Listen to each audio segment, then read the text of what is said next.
What's up? This your boy Big Man. You already know what it is, man. So let's get right to it. Okay, so it looks like Quando, Rondo, and his team are assembling, and they're trying to get some money out here, man. They said, forget it. We're tired of being cramped up, not doing any shows, and we need to get out here and show these new songs that we've been flexing online to the fans. So what did he do? He got with other members from 4K Trey, and it looks like Quando Rondo's about to have his first big show. Now, don't forget, the last big show Quando Rondo tried to have, it went a little crazy, man. They had to shut the show down. It was a whole bunch of stuff going down, and that was the show in Macon. Now, after the show was probably more of a show than the show would have been anyway, if that makes any sense. Because Quando Rondo assembled his team of goons. They all were in the black khakis. He went live, smoking a square. It was crazy, man. And he was talking about what they were ready to do that night if there were any type of problems. Now, with this next show, I don't know how it's going to go down, but I can tell you the lineup and get to the specifics of how it's looking. Now, before we get into the specifics, do me a favor. Make sure you hit that like button, make sure you hit that subscribe button, and man, let's get it. Now that we got that out of the way, let's talk about Quando Rondo and this show with 4K Trey. It looks like they trying to represent like some big dogs, man.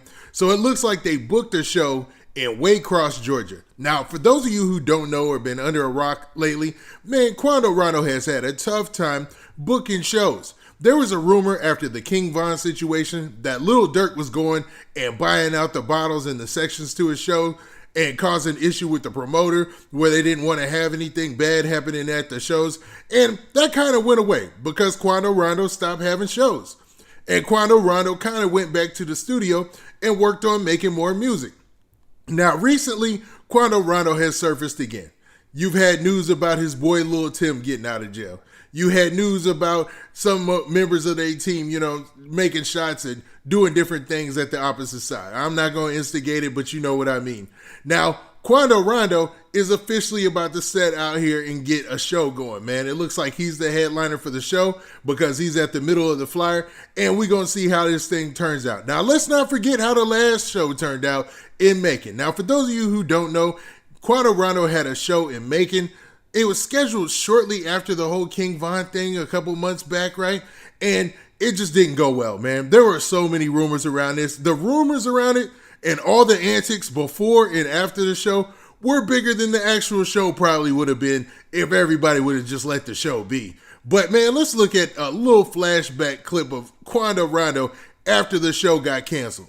The mayor and the police done canceled the show, cuz. Got me blowed. We've been ready. As you saw in that video, Quando Rondo had a whole team of goons with him, man. I'm talking about they had vests on, they had all sorts of type of stuff, man. I don't want to make it hot for them, but they were well equipped, we'll say that. And it was a lot of them, man. And they all were in these like dusty, dirty looking Dickie suits, man. So it looked like they wasn't showing up to do a show. It looked like they were showing up for some type of confrontation or something like that. But, I mean, hopefully Quando Rondo doesn't have the same situation happen. Now, with that Macon show, the news came out and said that the mayor shut it down because there was actually a shooting like the night before. And with the King Von thing and the whole thing going on in Georgia, like some people tipped off the mayor that this show was just a bad idea to have in Macon. Because Macon is too accessible for anybody who lives in Atlanta, be it anybody, say, on that Lil Durk side and all them, you know what I'm saying? Or anybody who lives in Savannah, Quando Rondo and his team is from Savannah, right?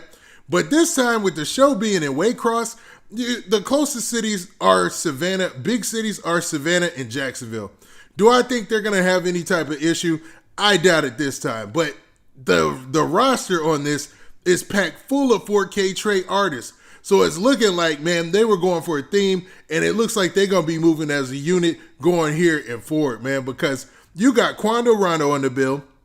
Then you got NBA Michi Baby. Now, NBA Michi Baby is, I guess he's NBA Youngboy's cousin is how he explained it. And he was like, I want to say he was like Boozilla's cousin. Don't get me wrong. He's related to a lot of people in the rap game. And yes, he's a rapper. But dude has been vocal in his support for NBA Youngboy and Quando Rondo throughout these situations, right? He's talked about situations like when 600 Breezy came out and said he was on his way to Baton Rouge.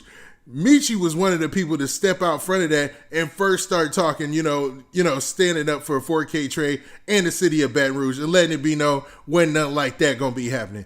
Then you got BBG BabyJoe on the list, man. He's actually on the show. So BBG BabyJoe is probably one of the most touted members from 4K Trey outside of NBA Youngboy, man. BBG BabyJoe is probably he's got to be the second most famous person out of that crew besides Quando Rondo now. I guess, man, you'd have to say Quando Rondo is more famous now because Quando Rondo is famous for a lot of the wrong reasons, man. Now, with this show packed full of artists that are on their roster, and obviously everybody's going to have their team assembled, everybody's going to have their entourage, it looks like you'd have to be foolish to go up to the show trying to start any mess or create any type of problem. So I don't want that. Hopefully nobody from, who thinks that Quando, Rondo, and them are their ops have any feelings like that. And hopefully we don't have a scene like the last time play out. I mean, to be honest, that was ridiculous.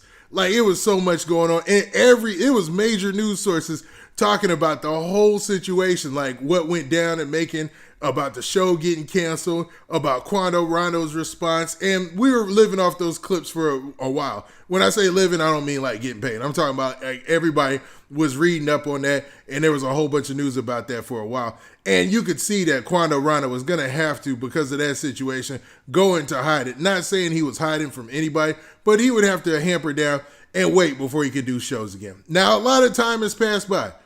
Cooler heads might prevail. I don't think that everybody is still on the stuff they were around November, December, time frame, or January time frame and February time frame. I think now that we're getting deeper into the year and we're so far removed from the situation, even though, to be honest, it was like 6 months ago, I think that, man, people aren't going to be as amped up, and emotions won't drive them to do anything wild, man. Now, what do you guys think? Man, before we get to that, man, before we cut it off, man, let's talk about something else. Now, Quando Rondo met up with Angela Yee for his final installment of that, that backseat interview that he had. And in that, it was interesting, man. I didn't do a whole video because he really talked about a lot of stuff that I just didn't agree with. And I didn't want a whole video of me saying, oh, Quando Rondo is all cap. Like, everything he's saying is all cap. But in that final installment, when he talks about the naming of his song, End of Story, I just didn't agree with that. I didn't buy it. When he called his friend and said, hey, man, look, Angela Yee, look, I got my friend here, man. He'll admit that I named this song End of Last Story or End of Story or whatever. It had nothing to do with King Von, and it came off weak, man. It sounded like all cap to me. And Quando Rondo, sometimes even when he's telling the truth, it sounds like cap. So I don't know where to take him. So I didn't say anything about that at the end, you know what I mean? Or make a whole video about that last installment. But I did watch it, and I wasn't impressed. Now, that's no diss to Quando Rondo, to be honest, man. It's just his storytelling and the way that he talks within that thing, it was off-putting for me, man. I don't know. Maybe I'm the only one who was on that. I know he's got a lot of fans. He makes great music. But, man, it hit me in the wrong place. Now, with that being said, what do you guys think about this whole show situation? What do you think about him going away across Georgia with all of 4K Trey and a whole entourage and everybody deep, man? It's less likely to have any kind of situation, I'm thinking. And what do you guys think about this whole last installment of that backseat interview he had with Angela Yee, man? Do you think he was all cap, or am I pushing it a little bit now with that? Now, with that, this has been your boy Big Man. Do me a favor. Make sure you hit that like button. Make sure you hit that subscribe button. And make sure you hit that notification bell so that way you get a notification every time I drop this hot content. And we out of here. Peace.